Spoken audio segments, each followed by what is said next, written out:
Okay, we're beginning with tape number 11. We're going to be talking about civil liberties, and everything from here on will be part of the final exam. Okay, so civil liberties. First, we start with the definition. Civil liberties are personal rights and freedoms that the government can't take away. They're rights and freedoms that we have as individuals that the government cannot take away. Okay? Now, it's important to note that we're talking about the government. Businesses can take them away. Universities can take them away. Only the government can't take them away.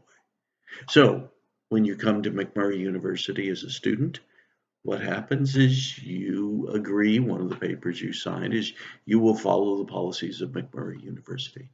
And you can read in the student handbook what those policies are, but it turns out that the university can take some of your rights away.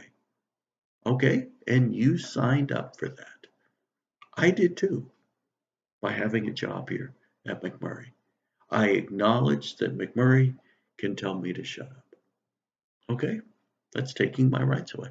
Now, if we were a public school, public university, that wouldn't be the case because that is part of the government. And the government can't take your rights away there.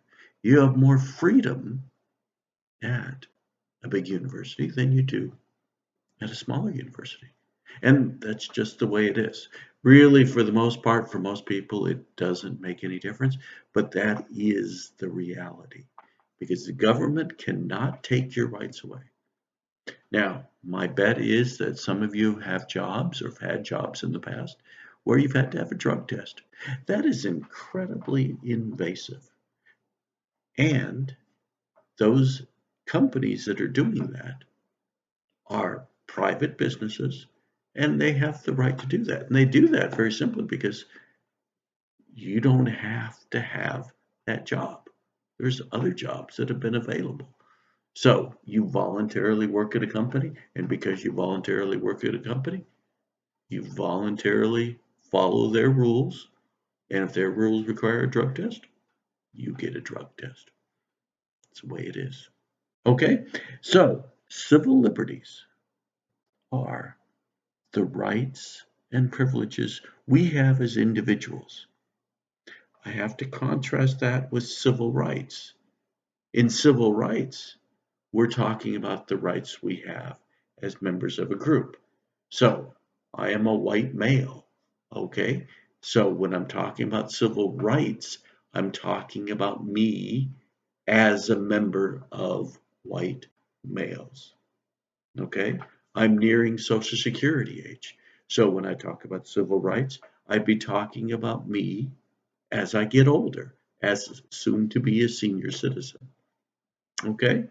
So when we talk about civil rights, it's us as members of groups. When we talk about us in civil liberties, it's me as an individual. Keep those two separate. And what we'll be spending most of our time on in these videos is our individual rights. Okay? Now, with all that in mind, there's two things you need to know. Number one, there are no absolute rights. So when we talk about right to speech, right to religion, right to press, right to own a gun, what you need to know is that there are no absolute rights. There are no rights that are total. Okay? So in other words, there's limits on every single right. There's limits on your gun ownership. There's limits on your freedom of speech. There's limits on your religion. And what we'll be doing for the rest of the semester is talking about those limits. Okay? So it's important to know that no rights are absolute. Okay? The famous saying, you can't yell fire in a theater. What does that mean? It means that you have the right to free speech, but your free speech cannot cause harm to somebody else. Okay? So, you're in a theater, there's a fire, yell fire. You're in a theater, there's no fire. don't yell fire, because if you do and somebody gets hurt, you could be in legal jeopardy. So that's one thing to know. The second thing to know about freedom of, well, more correctly, all our freedoms, is that our first ones in the First Amendment, freedom of expression, are the most important. Okay, so what we have in the First Amendment, they're called freedom of expression, and they are our most important. And here's how I know. I don't know if any of you grew up in a town with a curfew. I didn't. The city of Abilene does not have a curfew, but some communities do have a curfew. And I want to read to you the rules regarding curfews. Okay? This is how they have to be. And I've got these from the town I used to live in, Albany, Georgia, where they had a curfew. I was there when they created it.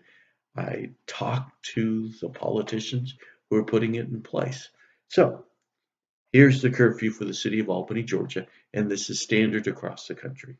Residents under 18 will not be allowed anywhere but private homes between 11 p.m. and 6 a.m. Sunday through Thursday, and between midnight and 6 a.m. Friday and Saturday. And those are generally, standard things. You know, Laredo, Texas, right now has a curfew because of the coronavirus. Okay, but it follows the same thing.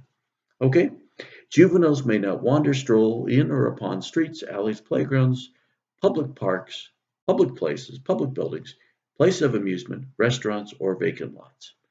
Exceptions. Okay? And this is where we get into exceptions. Nothing is absolute. Exceptions. Juveniles accompanied by a parent or other adult age 21 or older who is charged in their care. So, you're in a town with a curfew. Okay? You're under the age of 21. You're not supposed to be out unless you're with an adult who is charged with your care. Juveniles on an emergency errand as directed by an adult. Well, guess what? I had a student once who lived in a town with a Walgreens, 24-hour Walgreens, and her mother was sick, and her mother asked her to go and get some medicine at the Walgreens. The student went out. It was like 2:45 in the morning. Policeman stopped her. Policeman stopped her and said, "What are you doing?" She says, "I am on my way to Walgreens to get some medicine for my mom." Policeman said, "Very good. You go ahead and do that." Okay. Juveniles returning from a job. Got a job? Keeps you up late? Can you return from work to your home? You better believe you can. There was a community around here, and I forgot which one, that said that they just didn't trust students when the students said they were returning from a job. So they required businesses to supply uniforms to the students. So the students then were wearing the uniforms when the police officer stopped them. Okay? The businesses complained about that because it would be an added expense. And as a consequence, the small city dropped that rule. Okay? Juveniles riding in a vehicle with parental consent. So you're going someplace.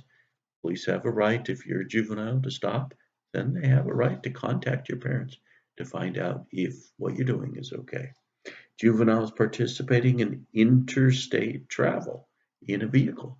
So you're driving from one town to another, but you're from out of state. Are you expected to know the rules for curfew in each of those cities you go through? No. You're coming from one state to another state. There's no expectation you know the rules. Okay? And here's the most important one.